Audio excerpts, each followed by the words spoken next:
FSL SOCO ಅವರು ಮಣ್ಣಿನ ಸ್ಯಾಂಪಲ್ಗಳನ್ನು ಕೂಡ ಕಲೆಕ್ಟ್ ಮಾಡ್ಕೊಂಡು ಹೋಗಿದ್ದಾರೆ. ಈ ನಿಟ್ಟಿನಲ್ಲಿ ಸ್ಪಾಟ್ ನಂಬರ್ 13 ಏನಿದೆ ಅದು ಬಹಳಷ್ಟು ಈ ಪ್ರಕರಣದಲ್ಲಿ ನಿರ್ಣಾಯಕ ಆಗುತ್ತೆ. ಯಾಕಂದ್ರೆ ಇಷ್ಟು ಸ್ಪಾಟ್ಗಳಲ್ಲಿ ಯಾವುದೇ ಕಳೆಬರದ ಅಂಶಗಳು ಸಿಗದಂತ ಹಿನ್ನೆಲೆಯಲ್ಲಿ ಈ ಸ್ಪಾಟ್ನಲ್ಲಿ ಉತ್ಖನನ ಮಾಡಲೇಬೇಕೆಂತ ಹೇಳಿ ಪಟ್ಟು ಹಿಡಿದ ಕಾರಣಕ್ಕಾಗಿ ಈಗ ಸ್ಪಾಟ್ ನಂಬರ್ 13 ಬಹಳಷ್ಟು ನಿರ್ಣಾಯಕ ಘಟ್ಟದತ್ತ ಹೋಗ್ತಾ ಇದೆ.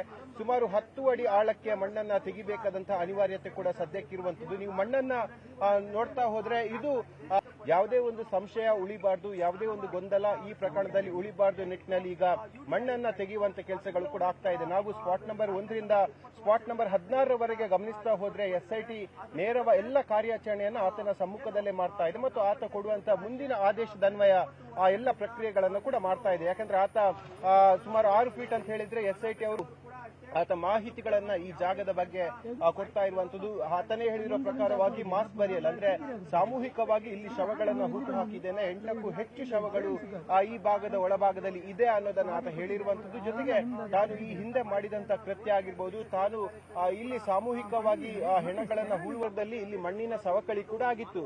ಆ ನಂತರದ ವರ್ಷಗಳಲ್ಲಿ ಕೆಳಗಿನ ಪಾರ್ಕಿಂಗ್ ಏರಿಯಾ ಆಗಿರ್ಬೋದು ಮತ್ತು ಈ ಭಾಗದ ರಸ್ತೆ ಅಗಲೀಕರಣ ಮಾಡುವಂತಹ ಸಂದರ್ಭದಲ್ಲಿ ದೊಡ್ಡ ಪ್ರಮಾಣದಲ್ಲಿ ಮಣ್ಣನ್ನ ಇಲ್ಲಿ ಸುರಿಯಲಾಗಿದೆ. ಸುಮಾರು 80 ಲೋಡ್ಗೆ ಹೆಚ್ಚಿನ ಮಣ್ಣನ್ನ ಈ ಭಾಗದಲ್ಲಿ ಸುರಿಯಲಾಗಿತ್ತು ಅಂತ ಇಲ್ಲಿ ಸ್ಥಳೀಯರು ಮಾಹಿತಿ ಕೊಟ್ಟಿದ್ರು. ಈ ಹಿನ್ನೆಲೆಯಲ್ಲಿ ಇಂತಹ ಭೌಗೋಳಿಕ ಸವಾಲುಗಳು ಇರುವಂತಹ ಹಿನ್ನೆಲೆಯಲ್ಲಿ GPR ಸಿಸ್ಟಮ್ ಅನ್ನ ಬಳಸಬೇಕೆಂಬ ಆಗ್ರಹವನ್ನ 8ರಿಂದ 10 ಅಡಿ ಹಾಕಿರುವಂತಹ ಮಣ್ಣೆ ತುಂಬಿಕೊಂಡಿರೋ ಕಾರಣಕ್ಕಾಗಿ ಅದನ್ನ ತೆಗೆದು ಬಳಿಕ ಅಲ್ಲಿ ಕಳೆಬರ ಇದ್ದಂತಹ ಸಂದರ್ಭದಲ್ಲಿ ಅವುಗಳನ್ನ ಯಶಸ್ವಿಯಾಗಿ ಹೊರತೆಗೆಯಬೇಕಾದಂತಹ ಅನಿವಾರ್ಯತೆ ಸದ್ಯಕ್ಕಿದೆ.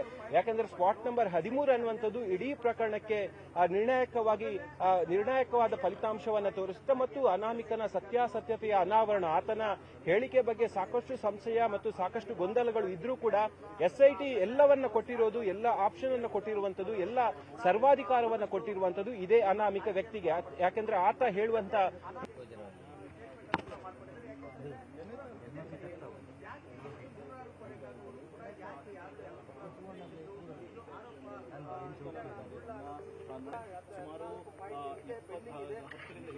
ಸ್ವಲ್ಪ ಅಲ್ಲ